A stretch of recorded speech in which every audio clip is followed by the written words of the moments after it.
Hey, welcome back, everyone. Yeah, so still here in Texas, doing a few more interviews, and then heading back to New York for a bit before everything else. So, yeah, good to see you all here. Let's see here. Yeah, Joshua Hayden. He said, "Josh, I need advice on the best tea." That's a tough order. I personally do like Taiwanese mountain tea, but there's a lot of different varieties of it. I also like ginseng tea quite a bit. Hey, Beeline, good evening as well. Good to see you all here. Yeah. All right, folks, I want to go into a bit of what's been happening in Washington, including with this new purge, it seems, of the Pentagon against people who were appointed by Trump. I also want to go into a bit of the Parler CEO allegedly being ousted. Also, some of what's going on when it comes to, well, different states standing up against federal rulings, and maybe touch on a bit of what's happening with AOC right now. Let's see. Zui Gist, you're saying is Taiwanese mountain tea expensive? Yeah, a bit of a different topic. No, not necessarily. Actually, if you get good tea, it's not much more expensive, and it lasts quite a while. Actually, too. Yeah. Aaron, you said nice combed hair today. Thank you. Yeah. Yeah, my hair tends to do as it pleases. I feel like it's a reflection of whatever state I'm in sometimes. Yeah, good to see you all here. All right, folks, as usual, I'm going to go over a few news updates. Also, leave questions in the comments if you have them. Try to get to them. All right, let's go over a few news stories first. Now, I want to start off what's happening with the Pentagon. This is Epoch Times. It says here, Pentagon ousts Trump appointees in sweeping purge of advisory boards. It says Defense Secretary Lloyd Austin on February 1st announced the ouster of hundreds of members the Pentagon's advisory boards in a sweeping move that affects a series of last-minute appointees by the Trump administration, according to a Department of Defense memo. Austin wrote in a memo on January 30th that all members of 31 Pentagon advisory boards would be fired, effective February 16th. Additionally, a total of 40 advisory boards listed in the memo are to be subjected to a zero-based review, which will involve an in-depth business case of every sponsored advisory committee supported by fact-based evidence for its continued utilization, a process that could lead to their future dissolution and dismissal of members. And it says here as well, as an interim step, I am directing, this is according to the letter, I am directing the immediate suspension of all advisory committee operations until the advisory is completed, unless otherwise directed by myself or the Deputy Secretary of Defense. And Austin continues, saying that the various deadlines for the completion of the zero-based review range from February 26th to April 30th. Now, there's a few different ways to look at this. On one side, of course, you see the ideological purge that's been happening around the Biden administration. The first time we saw it was Biden coming in as the president-elect, right? And he was concerned about the political views, for example, of the Secret Service officers who are going to be assigned to him. He was concerned that some of these Secret Service officers may be a threat to him if these Secret Service officers still supported Trump. And that started a big row about, well, what do you mean are you going to purge people of members of the Secret Service based on their political viewpoints, right? The second part of that was when he started issuing concerns about members of the National Guard who are being sent to the Capitol, right? He was concerned about the ideological views of the National Guard, and he was worried that some of them might support Trump or support Trump's views. And he was, of course, ordering this whole investigation of them. Now, typically when it comes to military, National Guard like that, assigned to Washington, D.C., normally these individuals would have already had their security clearances. Normally these individuals would already be cleared, meaning that they have to go through a long process of answering questions, going through tests, going through different stages of clearance to ensure that they are capable, mentally sound, and have no issues of foreign interference, to an extent at least, when it comes to things that could impact their ability to do their job and to have access to classified information or sensitive areas. Now, that includes even sometimes doing lie detector tests, right? And Again, quite bizarre, because if these individuals are already going through that, what more would you need to put them through to ensure that they have, say, political viewpoint, that their political viewpoints align with the president himself? And that's grounds that I don't think we normally go into when you're having, for example, members of the military demonstrate their political views, and you are moving them around or removing them from certain posts based on those political views. That caused quite a big stir, although in the end it didn't seem a lot of military troops were moved from the White House or the area around it because of that. And so, that didn't go too far. And now with this news step, right, that Biden is purging these different advisory boards around the Pentagon, well, this seems like a continuation of that. Now, it's important to note, though, that this is more likely part of Biden's purge of pretty much just all of Trump's policies. Biden's heavy use of executive orders, to the extent that even New York Times, their editorial board, was saying, okay, Joe, that's enough, essentially. Basically, he's just been using executive orders to order from the top and undo as much as he can pretty much every single thing that he can that Trump did, including, for example, when it comes to these advisory boards, these Pentagon advisory boards, some of Trump's last moves. And, it's, I guess how you view it is up to you. But Trump, of course, did fire several individuals during his last days in office from these advisory boards, Henry Kissinger being an example of them, and did create these new advisory boards. And it seems that Biden is just, fire sale burning it down, so to speak, in terms of getting rid of everything Trump did that he can. Now, that said, let me jump forward one story, because I'm going to talk about what's happening with Parler, but there's a related story on this I want to go into because it fits into this. Now, this is from South Dakota, right? Check out this story here. It says South Dakota lawmaker answers questions about bill that would allow state to reject presidential executive orders. And of course, Biden being the president currently, and Biden being the one issuing this nonstop slew of executive orders, it seems. This seems to be related, right? Now, let's go into this a bit. It says, a bill introduced into the South Dakota House of Representatives seeks to give the state's attorney general the authority to review executive orders issued by the President of the United States. Introduced by new member Representative Aaron Aliward of Harrisburg, HB 1194 outlines a process of review for any presidential orders that have not been approved and signed into law by the U.S. Congress. Now, this process begins with a review by the Executive Council of the Legislative Research Board, followed by a referral from the Council to the Attorney General and the Governor.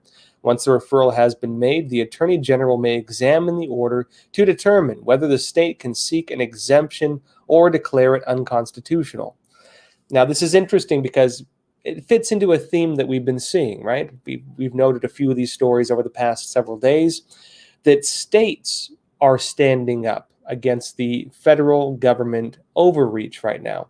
And that when the federal government is deemed to be violating constitutional law, as they have been for quite a while now, when they violate constitutional law, states are stepping in and saying, we will not enforce this.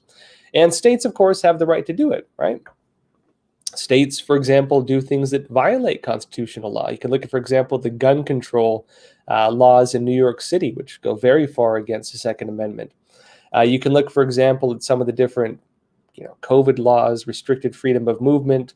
You can look at some of the restrictions on freedom of speech happening right now. And when it comes to all these, we do see a pattern of government overreach into the grounds of our personal rights, right? Constitutional rights. And also the issue of federal government overstepping its boundaries into state rights. And what we're going to be seeing more and more of, just like this story here in South Dakota,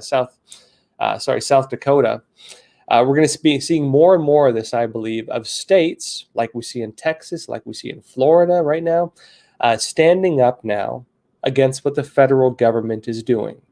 And as they push back, they're going to be demonstrating their own ability to determine where the boundaries of law are and what the boundaries of the federal government are when it comes to overreaching into the rights of their own citizens.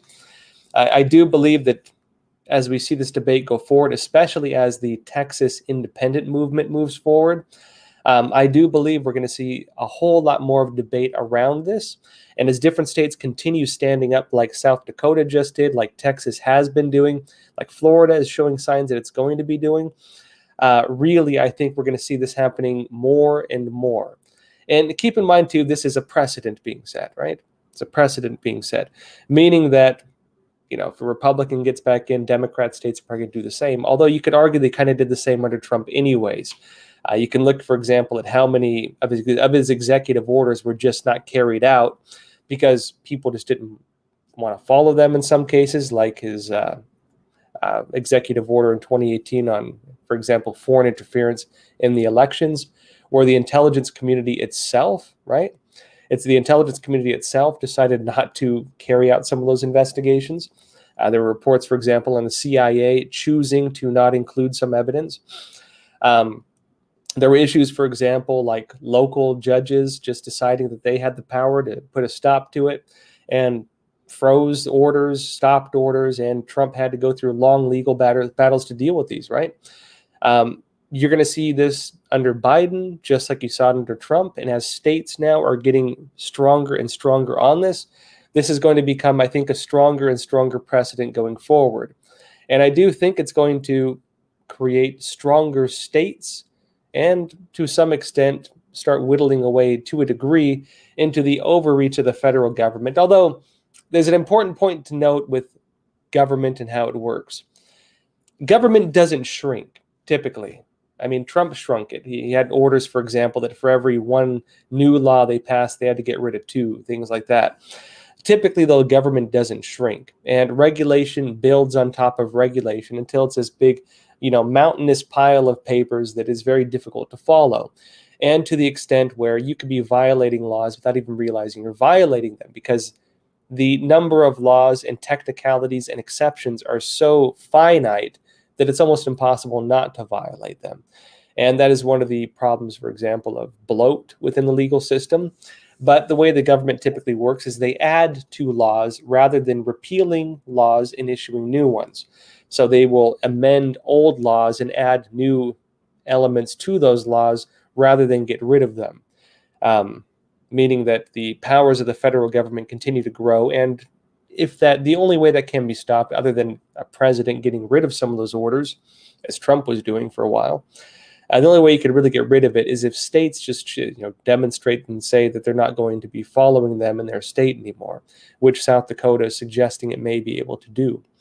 One thing to watch, and again, fits into a broader pattern we've been seeing. Now, let me talk about what's happening with Parler real quick, and then we'll get into some questions. By the way, the tea tonight is black tea. I actually got tired of hotel tea, so I stuffed some tea bags into my backpack before I left. Now, something interesting is happening with Parler. This is Epoch Times. It says here, Parler's CEO John Mates announces his termination. And this was allegedly against his will. It says Parler investor Dan Bongino disputes Mates' statements over version of events. And so there are disputing stories on what actually happened. You might remember we actually had John Mates on Crossroads a while back, not that long ago, actually. And of course, he was talking about them getting deplatformed by Amazon and some of the different censorship they were facing and some of their plans going forward. It's been a bit now, and Parler is still not back online. So let's go a bit into what's happening right now. We'll talk about it more. All right, it says here, Parler CEO John Mates announced late Wednesday that he had been terminated as the company's CEO. Mates said that the Parler board on January 29 decided to terminate his position, adding that he did not participate in the decision. Now, the Parler board is controlled by Rebecca Mercer, the daughter of hedge fund billionaire Robert Mercer. Mates said in a memo obtained by the Epoch Times, quote, I understand that those who now control the company have made some communications to employees and other third parties that have unfortunately created confusion and prompted me to make this public statement. He continued stating, quote, Over the past few months, I've met constant resistance to my product vision, my strong belief in free speech, and my view of how the Parler site should be managed. For example, I advocated for more product stability and what I believe is a more effective approach to content moderation. It continues, over the past few weeks, I have worked endless hours and fought constant battles to get the Parler site running, but at this point, the future of Parler is no longer in my hands. Now, Mate said he plans on taking a few weeks off after this. We'll have to see what he does afterwards. And he said after those few weeks off, he'll be, quote, looking for new opportunities where my technical acumen, vision, and the causes I am passionate about will be required and respected. And he said, I want to thank the Parler employees, the people on Parler, and Parler supporters for their tireless work and devotion to the company. They're an amazing group of diverse, hardworking, and talented individuals, and I have the utmost respect for them. Many of them have become my second family. He continues just saying his goodbyes, right?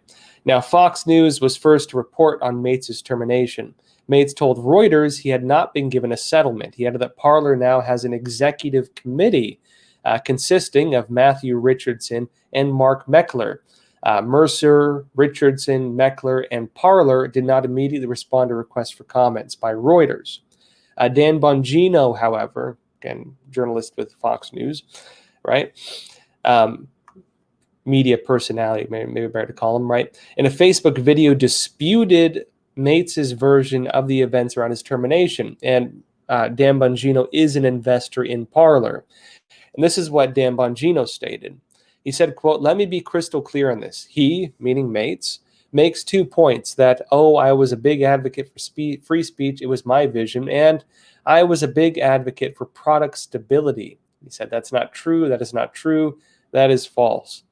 And Bongino said there were 2 separate visions for the company and that the relationship with Parler and the CEO, quote, did not work out because the CEO's vision was not ours. And he said, our vision was crystal clear. We needed to get up and fight back some terrible decisions that were made in the past that led to this, that led us to get put down by Amazon and others. It was us, me, and the 2 other owners that were constantly on the side of this site was going to be a free speech platform or it was going to be nothing. And he said, folks, we could have been up after Apple and Amazon wiped us out. We could have been up in a week if we just would have bent the knee and followed all the ridiculous Apple edicts to become a heavy moderation site to the left of Twitter. And he said, that's not what we're going to do. We don't want garbage on our site either. And we took the proper steps to do that. But we were a free speech site and we will remain as such. And that's why it's taken so long to get back up. Now, I won't go too much further into this. It seems to be the case that there are 2 debates going. This is purely my analysis. Take it for what it's worth, right? It seems to be the case there are 2 different debates happening within Parler, right? The social media platform was considered more of a conservative platform, but it wasn't limited to conservatives, right? Anyone can join it.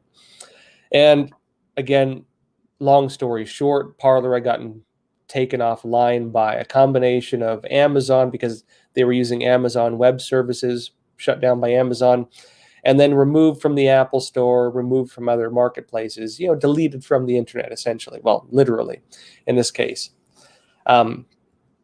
After they were deleted, they were saying, we're looking for new ways to get back up. People were expecting maybe a week, maybe a couple weeks. It's been a while now, and Parler is still not back up.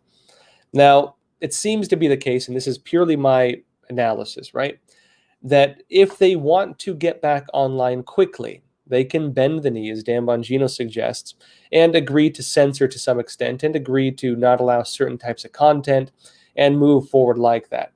It seems to be the case that maybe Mates was looking to bend the knee a little bit, maybe not that much.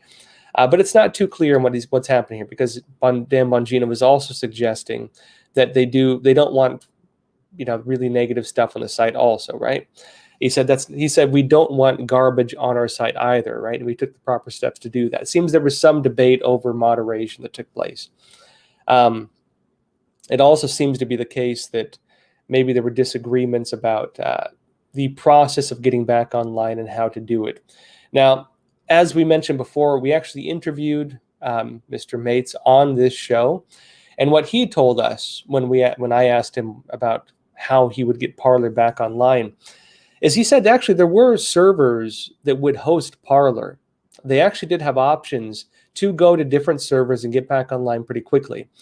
But the problem they have with those servers, right, is that if they go on those servers, well, a few different things happen. One, scalability. They need servers that can withstand the scale of the site. If, for example, Parler went back online and they got 2 million users returning, and then maybe 18 million signing up rapidly, and then the people, whatever surge you have from new people hearing about it, you would have to have servers that could withstand that amount of traffic very fast, and not many could do that. And you would also need servers that could expand as the growth came in, because they probably couldn't predict how fast they would grow very quickly. The other thing they would have to do is have good cybersecurity in place, including protection, for example, from people intentionally trying to overload their servers, meaning sending constant requests to the servers. You can use cyber attacks to do this, to overload servers and take them down. You might remember the group Anonymous Operation. There were those guys with the Guy Fawkes masks, the hacker guys, and they were defacing websites. The media was freaking out about it for years. The main tool they used for cyber attacks was like some free tool you could download online, and literally you just put the website you want to take offline into like a little box and push the button, and it hits it with a DDoS. The program they were using in the early days was called Low Earth Orbit Ion Cannon, LOIC, I think it was. And pretty much it's like what you call like a script kiddie tool. It's like a paste and hit the button type hacking. It wasn't really hacking. Point being that cyber attacks like that are easy to do, extremely easy to do. They're also easy to trace, but they're very easy to do.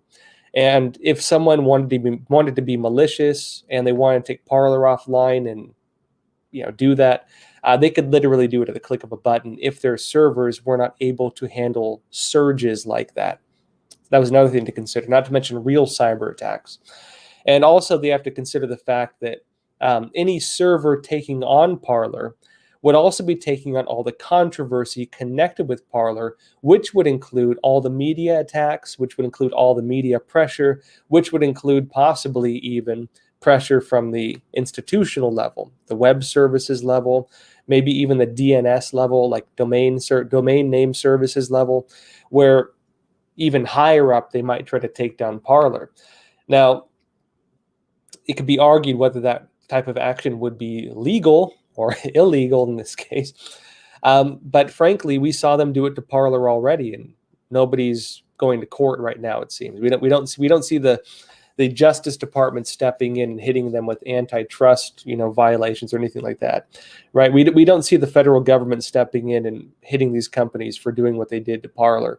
And so I'm sure a lot of companies are, weighing their bets and saying, well, they could come after us, they could attack us, they could take us offline, looking at this, right? And just saying, well, it doesn't, maybe it's illegal, but it doesn't look like our legal systems are doing anything about it. And so maybe they're just saying it's too dangerous for them.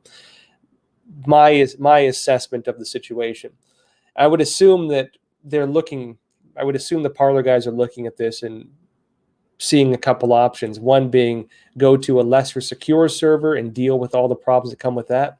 Or two, maybe try to build their own, which is going to be a long and very expensive process.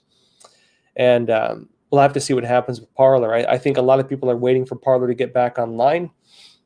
Of course, when you're dealing with issues like this, when you talk about propaganda and agitation, and when communists talk about agitation propaganda, politicians do it all the time. They try to rile people up emotionally. And the point is to rile them up emotionally and then direct that emotion into an action of some kind. This is why with elections, they have the October surprise, right? They rile people up because the October surprise, that's the riling up, and then that gets people active and angry and agitated, and that agitation drives them to the polls to vote, right? When people are emotionally agitated, bothered, they're much more likely to make a move during that time. And with Parler having, again, been taken offline when that was at a time when people were being mass censored on Twitter. And anybody who was unhappy about that mass censorship would have just gone to Parler, very likely. And so pulling Parler offline during that time was a very strategic, seemingly strategic move from a business standpoint and from an ideological standpoint, because it prevented that initial surge of people leaving Twitter, one platform, and going to Parler. And Parler probably would be the biggest social media site there is right now had they not done that.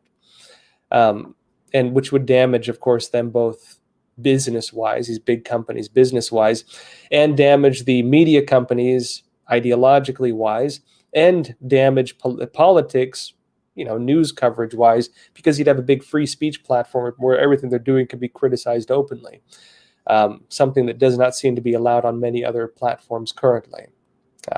This channel, as we speak, is being demonetized by YouTube, for example. But again, we'll have to see what happens with Parler. All right, folks, that said, let's go into a few questions.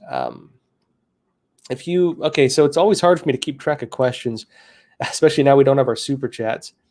But if you do have questions, paste them in now, and I'll try to get to them.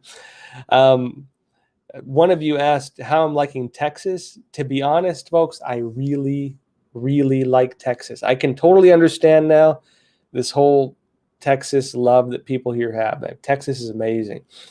I'm very much enjoying it. Let's see here. This is from Mandy S. He said, "Hi, Josh. What is the status of the Convention of States movement? It seems like something conservatives should all get behind." I'm aware of the Convention of States movement. In fact, I actually had on the guy who's running it when that whole thing was kicking off, and I more talked to him about, American history and stuff like that. A lot of conservatives that I've met are actually opposed to the Convention of States. They call it CON. And for those of you who don't know, basically, you can order in the U.S. government system, you can order a convention of states to rewrite the Constitution. And it's being pushed by some conservatives, right? This convention of states, but it's being opposed heavily by most of the conservatives I've personally met. I mean, I don't know where the divide is, how many support it, how many oppose it. Most of the people I've been talking with oppose it, and are very concerned about it, because you would have the Constitution being rewritten, not from conservative control right now, right? You would have it being rewritten from the stance of a lot of Democrats who view the Constitution as a living document, as they say it already, and they could get rid of any right they want. They could put amendments on freedom of speech if they had a convention of states. They could say, free speech is protected unless, it calls for violence, as it currently does now, right? Unless it instigates, it's meant to call for violence and instigate violence, which is even arguable itself. But they could add a caveat to it, or it's deemed, offensive by, people who are victims of the system or something like that, right? And you could have new censorship laws put in place. They could say, for example, that you're allowed to own guns, but anything over like 22 caliber is deemed illegal by every state in the union, and each citizen is limited to one firearm or something. They could do that. They could say freedom of assembly is allowed unless it's against government, unless it poses a threat to the stability of government or something. They could say, for example, freedom of belief is allowed unless it's deemed offensive speech. If they had a convention of states, they could do this kind of stuff. And the real question would be, well, what would we stand to lose and what would we stand to gain from it? Frankly, I think we have a whole lot more to lose than we would to gain. I think the Constitution is a very strong document as it already is, and altering that document in any way at this time would, I believe, lead to negative things being added into it. The issue we have with the Constitution isn't the Constitution as it's currently written. The issue we have with the Constitution is that government in the U.S. is choosing to not follow it in many regards. If anything, we should make government be more accountable to the Constitution, especially given that many of our elected officials swear an oath to do so. Purely my take, right? Take it for what it's worth. Let's see here. I'm going over your questions, folks. So this is from Alan Ritter. He said, "Evening, Josh. Do you know anything about each military service taking a pause for 2 months to deal with radicals among the ranks? Sounds like the creation of Saddam's Republic Guard." Yeah, well, this is one of the big concerns when it comes to Biden doing this, what appears to be ideological review of the U.S. military. And of course, the new defense secretary showing interest in basically bringing in more social justice policies to purge people within the military based on their views and opinions. And he is, going after things on pretty much all the main far left talking points. It is concerning because typically the divide on these issues is political, right? More Republicans oppose those types of views, more Democrats support them. And if you're making it so the military cannot have Republican views as opposed to, and they're allowed to have Democrat views, what are you creating within the military? You're not creating a military of the country anymore. You're creating a military of a party, right? And when you have a party military rather than a country military, then yes, that is very much like Saddam's Republic Guard. That is very much like the Chinese Communist Party, which, the head of the CCP, currently Xi Jinping, always demands absolute loyalty of. Remember that in China, one of the big differences is that in the United States, if you're in the military, you are sworn to protect the Constitution, right? You are sworn to protect the idea of the country itself, the founding ideas of the country itself.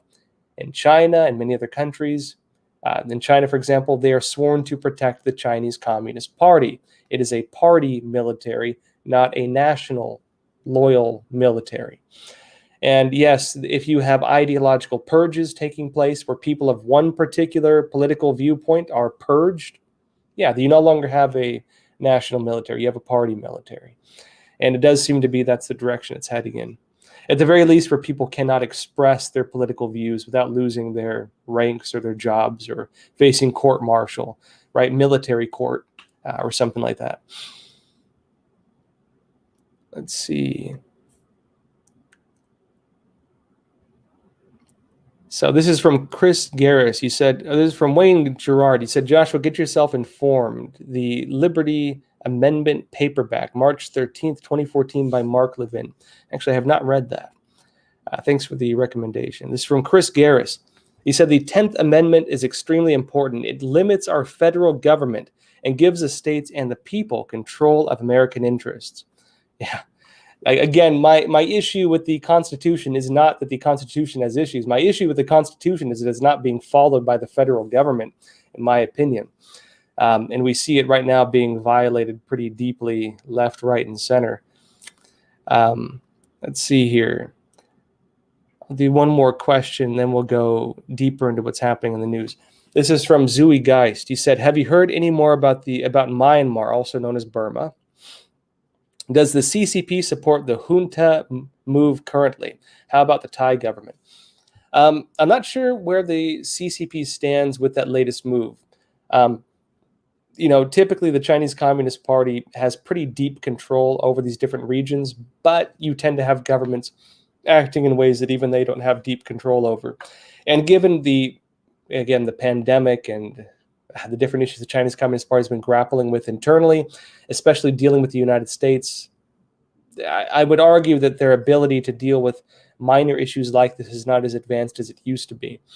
I'm not too clear on how deeply that was led or impacted by the Chinese Communist Party. If anything, I would argue the government there had some issues, although a military junta isn't a whole lot better typically, but we'll have to see. I haven't heard anything about the Thai government either with that, but I'm keeping my eyes out. I'll let you know if I find anything on it. All right, folks, let's go deeper into the news tonight. I want to talk about what's happening with AOC Cortez, right? Real quick, though, this is Endless Dark. He said, why does China want control over a power grid? That's an important one. I mentioned this before. There are many ways you can control a government. There are many ways you can subjugate a system. If you look at, for example, what the Chinese Communist Party did in Australia, They bought up all the GDP products. They bought up the dairy industry. They bought up the iron mines. They bought up all the big businesses that are at the heart of the country's economy. They do this in many countries. They go in there, they print their own money to say whatever they want to say it's worth. And they go in and they buy up natural resources, big businesses, GDP products, rail lines, infrastructure, you name it. And what happens over time is that if countries default on debts or if they let the CCP buy these things, the Chinese Communist Party gradually gains control of all of their institutions, right? They gain control of essentially the things that make the country work. And as we saw with Google just recently, as we saw with China, for example, cutting off supplies of rare earth minerals to Japan when they had the East China Sea conflict, which Japan needs for their high-tech manufacturing, we see that the Chinese Communist Party would and can use these things for political pressure. We saw them do this during the pandemic. We saw them threaten, for example, Australia to cut off different business deals, student deals with their universities, if the Australian government continued to criticize the Chinese Communist Party over its handling of the pandemic, right? We saw them do this. And what happens if the Chinese Communist Party controls your electric grid? Can you just go build another electric grid like on the fly? No, it takes a long time. They could threaten to shut off your power, right? Very similar to what Amazon did to Parler. The big businesses, they've demonstrated that they can do this stuff. Just like Twitter kicked the president of the United States off of Twitter during one of the most sensitive times of his presidency. When he had the Capitol siege and Trump was saying, "Be peaceful, go home," and Twitter removed his posts. Who's to say that big companies from other countries, and keep in mind a lot of these big tech platforms are multinational companies anyways, they're not necessarily American companies, multinational companies, Chinese Communist Party companies in this case, who's to say they wouldn't just say, your services is cut off. We don't agree with what you're saying. You've offended us and it violates our terms of services or something like that. Boom, right? That is one way they can control a country, controlling the infrastructure. And for those of you who don't remember on this, we talked about it a while back now, Biden got rid of the Trump policy that would forbid the Chinese Communist Party from basically taking over our energy grid. He changed that law, got rid of it. All right, folks, let's talk about what's happening now with AOC, Miss Cortez, right? As back and forth over this. You might remember what happened. Well, let me read the story here. This is from Washington Examiner. It says, GOP representative with neighboring office to AOC questions validity of Capitol Hill riot story. Now, Representative Nancy Mace questioned the validity of Representative Alexandria Ocasio-Cortez's story of fearing for her safety during last month's riot at the U.S. Capitol building. And Mace said this on Twitter, quote, AOC made clear she didn't know who was at her door. Breathless attempts by media to fan fictitious news flames are dangerous. My office is 2 doors down. Insurrectionists never stormed our hallway. Egregious, doesn't even begin to cover it. Is there nothing MSM mainstream media won't politicize? Now, Mace included screenshots of the coverage of Ocasio-Cortez's story, with Newsweek reporting that the New York Democrat was forced to take cover in her bathroom as rioters entered her office. And Newsweek had reported this, quote, Ocasio-Cortez said that rioters actually entered her office, forcing her to take refuge inside her bathroom after her legislative director, Geraldo Bonillo Chavez, told her to run and hide. Another screenshot shows Ocasio-Cortez saying that, quote, this was the moment where I thought everything was over, as rioters reportedly banged against her door. Now, it's interesting that they've gone and deleted some of these tweets. They've deleted this history, right? They've Stalinized this history, right? They've perfected the history, you could say, by removing things that make them look bad, essentially. And it continues. Some reports also called Ocasio-Cortez's version of events into question, noting that the lawmaker was not inside the Capitol building at the time of the riot. Rather, she was in her office in the different, though nearby, Cannon building. Meaning, Cortez said that she was in her office. She had to hide. People allegedly said people breached the door. She had to hide in the bathroom and was cowering and afraid for her life. Turns out she wasn't even in the Capitol building. She was in the Cannon building, which different news outlets are saying is fake news because technically it's part of the Capitol building. But if you understand the layout of Washington, it's like pretty far from it. It was not one of the ones breached. Although they have these underground tunnels connecting them, and allegedly they did evacuate them. I mean, this is the kind of stuff that was happening, right? They are twisting information at the very least. Now, Ocasio-Cortez took to Twitter on Wednesday to address those questions, those questioning her story, blasting implicated Republicans for, quote, manipulating facts. And she said this: "They are manipulating the facts that most people don't know the layout of the Capitol complex. We were all on the Capitol complex. The attack wasn't just on the dome." Now, the breach was of the main Capitol building. The breach was not of the Cannon building. But, of course, there are underground tunnels connecting them. Officials, again, had left, and they were brought through those tunnels and brought to their offices and so on. So it seems to be that the truth here is somewhere in the middle, right? But her claim that people may have breached her door, that she had to hide in her bathroom because people were banging on the door, there doesn't seem to be any evidence of this, right?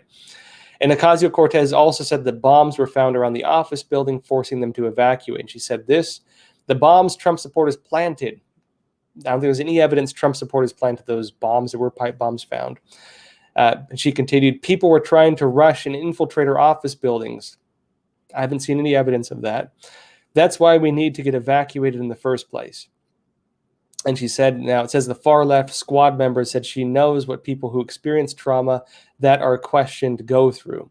And Cortez is saying to survivors of any trauma who worry about being believed, or the situation wasn't bad enough or too bad, or fear being branded or deemed manipulative for telling the truth, I see you. Now, let's go into what's happening now. It's interesting to look at how this is being framed now. Now, Newsweek took that story and they've twisted it around a little bit. And this is the new narrative being pushed by mainstream media now. They're not talking about the controversy around Cortez. They're talking about her sexual assault disclosure now and calling it a Me Too movement and how she's representing women of color standing up against sexual assault. It's narrative switching, right? Like, watch the left hand type thing. Watch the hand while I do this over here. It's one of those things, right? There's controversy that she appears to have lied about the situation that she went through, although it's a half-truth given, right? But lied about the degree to which she was under threat, let's say, right? And the media now is twisting that around a little bit, while at the same time bringing up this whole other issue. This is Newsweek now. It says AOC's sexual assault disclosure is a Me Too moment for marginalized women of color. This is an opinion story, but other media have been using this too.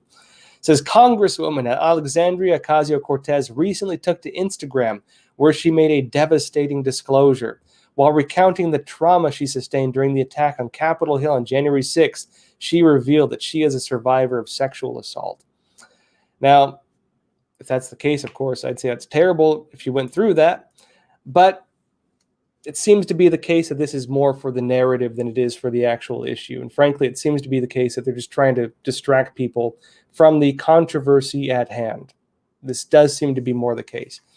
Now, you always have this, right? Incident response, crisis management, they would call it, where if a media is going through a crisis, if a news outlet is going through a crisis, if a political politician is going through a crisis, they do things to distract the public, right?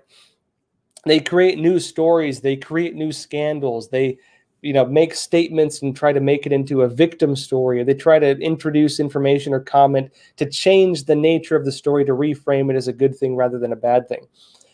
For example, recently declassified documents show that the Crossfire Hurricane investigation, the whole Trump-Russia investigation, right?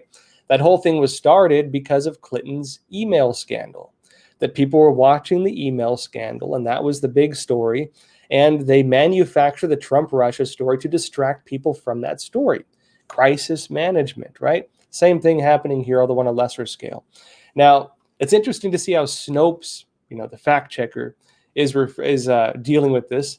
They say, claim Alexandria Ocasio-Cortez exaggerated the danger she was in during the January 6, 2021 Capitol riot, and that she wasn't even in the Capitol building when the rioting occurred. And they're saying it's mostly false on the grounds that Ocasio-Cortez wasn't in the main Capitol building where the House and Senate chambers are located. But they're saying when the attack on the Capitol began, Cortez was in her congressional office, which is located in a network of office buildings immediately surrounding the Capitol. There's a ton of buildings around there. And her office building was one of the 2 buildings that were evacuated. The question wasn't whether she was evacuated. The question was whether people were banging on her door, breached her office, and she had to hide and cower in her bathroom after being told that Trump supporters were coming to come kill her, which was the allegation she was making, and even was accusing Ted Cruz, for example, on that ground. This, again, Snopes saying the story is mostly false because she was in one of these buildings connected to the Capitol, right? The main Capitol building, rather than in the Capitol itself, and using a play on words essentially to say the story and the narrative are mostly false. This is the kind of stuff these organizations do, right? This is how they do their fact checks. They use plays on words to twist things around, eliminate the main argument, focus on one tiny piece of it, and then draw a technical conclusion to say that it's mostly false, right? This is what these organizations do. Again, crisis management is what you call stuff like this. All right, folks. Let's see. Let's go a bit more into some stories, and we'll jump more into some questions. Now, let's see here. This is Epoch Times. Actually, a pretty concerning story coming out right now. It says China is collecting Americans' DNA, posing major security risk. This is according to a U.S. counterintelligence agency. It says here the Chinese regime has for years been collecting large amounts of American healthcare data, including sensitive genetic information, which pose serious privacy and national security risks, a top U.S. counterintelligence agency has warned. Now, alongside illegal means such as cyber hacking, Beijing has used investment in American biotech companies and partnerships with hospitals and universities to gain access to U.S. healthcare and genetic data. The National Counterintelligence and Security Center, NCSC, said in a fact sheet released on February 1st. It says here, vast amounts of genomic information, which is a person's entire genetic sequence, can fuel developments in the cutting-edge field of precision medicine or personalized medicine, allowing China to overtake the United States to become a global leader in biotech, the paper said. Such data can also be weaponized to target individuals in the country for intelligence and military operations.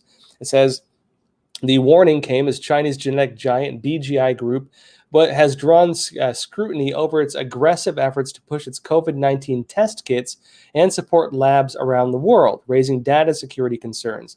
By last August, the company had sold 35 million rapid COVID-19 testing kits to 180 countries and built 58 labs in 18 countries. It says the company approached several U.S. states last year to build and run COVID-19 testing labs, but none accepted after U.S. officials warned against the partnership, according to recent CBS reports. Now, BGI says it does not gain access to patient data from its COVID-19 labs or test kits, but former director of the NCSC, William Ivania, told CBS that the labs were like Trojan horses, and that by setting up its genetic sequencing equipment in the United States, the company could later exploit the equipment to mine Americans' genetic information. Sequencers are machines used to decode and analyze a person's entire genome. Now, a bit more on this. How many here remember the story that, these Ancestry, or what do you call them? One of these apps where these testing kits where you can do these little, mouth swabs and test your DNA to see what, your nationality is, right? These heritage test kits. These kits, a lot of them, the data is actually processed in Chinese labs. That was a big controversy not too long back. When you do a lot of these tests, that data is being processed by Chinese laboratories. And one of the big concerns that came out from that, right, was that if they're being processed in these Chinese laboratories, China is getting its hands on all that biometric data. And having DNA data, this is one of the big concerns that Chinese people were having, for example, of China doing these mouth swabs, right? Of China doing these different COVID-19 tests. For example, after they took over in Hong Kong and they mandated these tests, a lot of people were concerned, right? A lot of people in China and Hong Kong were concerned that the real reason the CCP was doing it was to collect DNA samples. And as this security firm notes in this story, one of the big concerns about that is that you can weaponize that data. You can use it to target individuals. You can also use it for weapons. A lot of you may not know, but when you get into the real details, for example, of biowarfare, right, you can customize bioweapons to target specific DNA sequences. This is one of the things you do with bioweapons. You can, if you have DNA specific to a certain country, you can target a bioweapon to that specific country using that. And, you know, a lot of people talk about bioweapons. Let's be clear. Every country does it, just about. But they often do it under the guise of, you know, medical research or counter bioweapons technology. They don't call it bioweapons. They call it other stuff. But it's the same thing. And so China working on these types of technologies and having programs with this stuff, yes, China is part of the agreement to not develop bioweapons, but guess what? They never show that they changed their policies. They never showed that they got rid of the bioweapons we knew they already have, and they've continued developing things along those lines regardless of what people are saying. The U.S. just has not held them accountable on it. And so it's a big concern. Another big point with this as well, after the information on these different, I don't know, you call them ancestor tracing kits that you get, where, again, you're giving your biometric data to these laboratories. After that came out, remember, there were reports that the U.S. military was being forbidden from using those services because of that, because of the potential Chinese threat to our military through those services, right? This was the kind of stuff that was happening, right? Now, let's go into the next story here. This is at San Francisco now. Interesting development, by the way, right? Buck Times again, it says San Francisco sues its own school district in bid to speed return to in-person classes. Now, what you have happening here is that different states are looking to reopen. And they're looking to reopen right now, right? Ironically, right? They're looking to reopen now, ironically, at a time when technically, according to the data, the virus looks like it's on the upswing. The virus looks like it's coming back. You have now the South African virus variant and the UK variant. And funny enough, hey, we can call it the South African variant, we can call it the UK variant, but we can't call COVID-19 the China variant, right? Why is that, right? Why is that we can call these variants based on the country we're from, but we can't call the Chinese one based on the country it's from, right? Maybe it's because there's some kind of ideological manipulation taking place within how we can speak about these things. But beyond that, right? Technically right now, more so than even last year, technically the virus is probably more of a threat, especially because you have these new variants that are pretty, allegedly, according to the reports, more deadly, more contagious, one of them, and more deadly, allegedly, some of the other ones. You have new lockdowns in Europe, UK in particular. You have more countries talking about lockdowns. You have China instituting again martial law across many of its cities. And you have the same trajectory as last time. But instead of locking down more in the US, they're reopening. Now, why do you think they're doing that? Right? Well, why are they doing that if they actually believe that this is a threat? And if the threat's becoming worse and other countries are showing it's probably worse, why are they doing the opposite? The only thing I could think of is that maybe there's some kind of political motivation behind it. And maybe they want to make the economy look like it's recovering a bit for political interest, I can only assume. Again, how you perceive the actual threat of the virus, your call. Personally, I do think in China it was pretty serious. I do think it was politicized outside of China, for example, to change election laws. But inside China, I do think it was pretty serious. But we have now here a clash taking place as they try to reopen, which is unions don't want to go along with it. A lot of people, because they've been following mainstream news, are very, very much concerned about it still. And based on the trajectory in China, I'd say they have good reason to be so in some cases. And the political narrative, the media narrative, and the world narrative are no longer aligning with each other. And in San Francisco, you now have the government there, pretty far left, fighting with its own school district, pretty far left when it comes to, again, the teacher unions. Let's go into this. Now, it says San Francisco sued its own school district on Wednesday as it tries to speed a planned return to in-person public school classes. It says here, City Attorney Dennis Herrera filed the lawsuit, which with support from Democrat Mayor London Breed, against the San Francisco Board of Education and the city's school district. In an online news conference, Herrera said education officials have failed to formulate a plan to get the city's 54,000 students back to in-person learning as quickly as possible. It says the officials have put forth an ambiguous proposal that amounts to, quote, a plan to make a plan, and he reports giving them an F. And he said this, adding, the city is suing for a single cause of action at this point, violation of a ministerial duty, which covers when a government official, or in this case, officials, fail to perform their official duties. Getting kids back in school needs to be the only priority of school district leadership. Now, again, interesting to see how this is developing. Now, I was personally expecting to see more lockdowns, not less lockdowns. But we do now see New York reopening 25% of indoor dining, which if you ask most restaurant owners, still say is like a death sentence. We see, for example, Detroit reopening indoor dining. We see some states talking about reopening. We see some states looking to do that anyways. And we see some areas where you have two conflicting ideas within really the same political party alignment clashing over different narratives within the same dang thing. And also the issue of unions having different interests from the political establishment, right? Now, we'll have to see what happens with this. The San Francisco Board of Education president, Gabriel Lopez, said in a statement that, quote, we have been working with the city and we're going to get farther by continuing to work together rather than playing politics.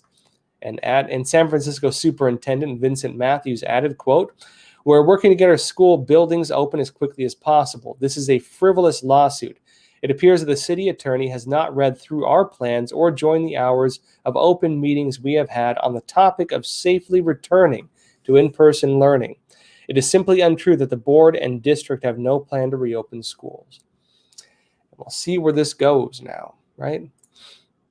Let's see, folks. It's getting a bit late. Let's see. Actually, I'm going to go over one more news point, actually, because I think this is an important one. I think a lot of people want to know about this. Now, we're waiting for Trump, of course, to face these impeachment trials, right? The House did vote to impeach Trump. That puts it through to a trial. Trump was voted for. The House had previously voted to impeach Trump. The Senate threw it out. And it appears now it's going to the Senate again.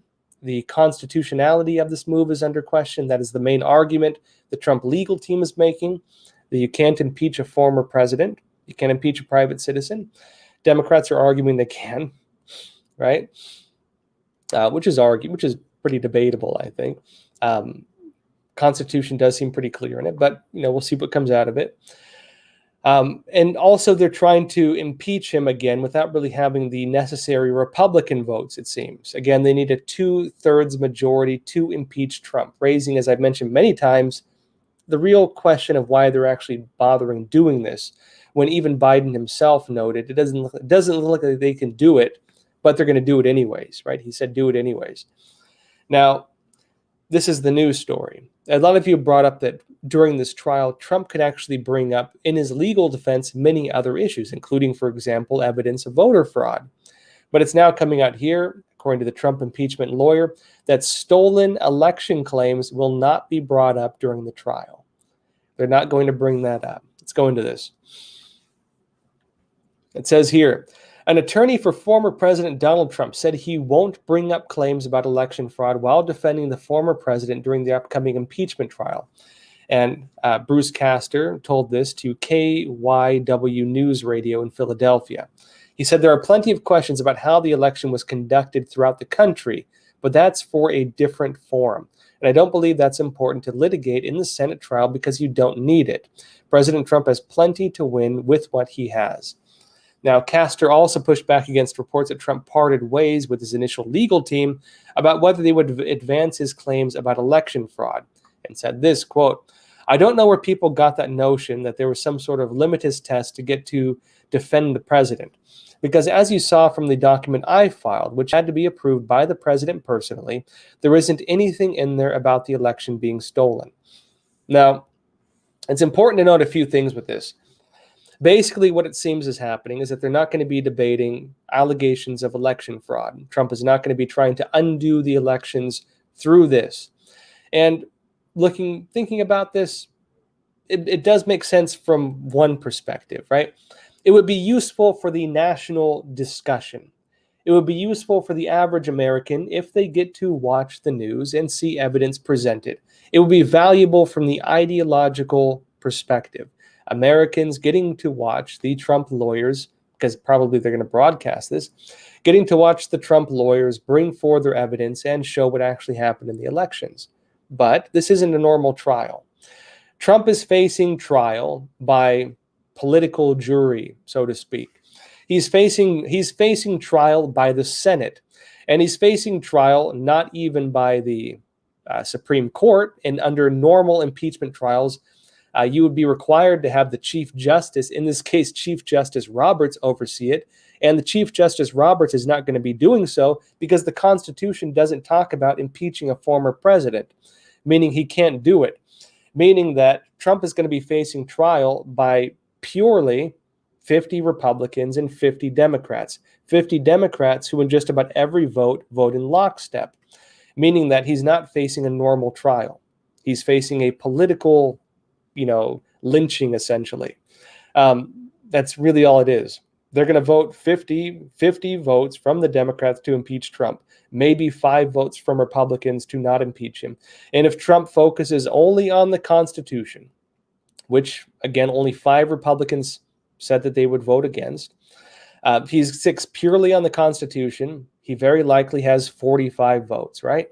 Trump very likely has 45 votes, things over, and then he can continue through his he can move forward with his office of the former president and challenge election results as a private citizen from the grassroots level, which from a strategic standpoint, in terms of actually having something work and having something come out of it, actually makes more sense in my opinion, right?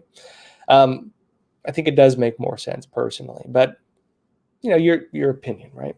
Whereas if he were to bring up the whole can of worms of election interference, he does risk losing more Republican votes. And he can look at the votes he currently has and say, I lose 5 votes. They don't have the votes to impeach me. Done. And leave it at that. It seems to be the case that he's going with that approach right now. All right, folks. It's getting a bit late. I'm going to call it a night here. But always enjoy talking with y'all. I mentioned we have some good interviews coming out soon. I did interview one of the main guys with the Texas Independence Movement. And I, again, actually attended one of their meetings while I was here, and it was very interesting. I can tell you I went from thinking this was just going to be an interesting national discussion to actually thinking they might have a chance at actually breaking from the Union. They have some very strong points, and they have some very strong constitutional backing for what they're saying. I do think it's going to be very interesting. You can watch the interview we have coming out soon. Let us know what you think, folks. Also have some other great interviews coming out. Keep you updated on them. Now, as always, folks, appreciate all of you. Always enjoy talking with you. See you again tomorrow, 10:30 p.m. Eastern Time. As always, please take care of yourselves. Stay informed. Stay free. Thank you. Americans gradually losing faith in the different institutions this country is built upon, including now the electoral system, and including now as well the systems of justice. Now, America, on both sides, people are concerned about the integrity of our country, the integrity of the systems this country is built upon. And going forward, this country needs more than ever to find a way to reconcile with this corruption as they observe it, whether you're Democrat or Republican. observing politicians they believe do not represent them, observing justice systems they believe have not acted in accordance with the grievances they brought to them. The country right now is in a state of disarray and a state of hopelessness. And moving forward, I think more than ever, people need a ray of hope. People need to realize and understand once again, and see proof of it, that the system represents their interests, that the representatives we have in these offices represent the American people and not personal interest, that the systems of elections represent the will of the people and not the will of a handful of individuals who may not be willing to hear information or be willing to look at information. The United States is in a very desperate state right now. And for the world as well, this goes even deeper, because America was the beacon of hope. America was the model of a free society. America was the system on which the image of a free and open society was built. And many countries look to the United States as a model for their own countries, their own model for what a free and self-governing people look like. That model is now being damaged. That image is now being damaged. And countries are now wondering what model to look at. As we go forward, the Chinese Communist Party very likely will use this. The Chinese Communist Party will very likely try to rebuild itself. And the CCP's China model, as they call it, will become a competitor to the U.S. model on the global stage. This is where the United States and the world are now at.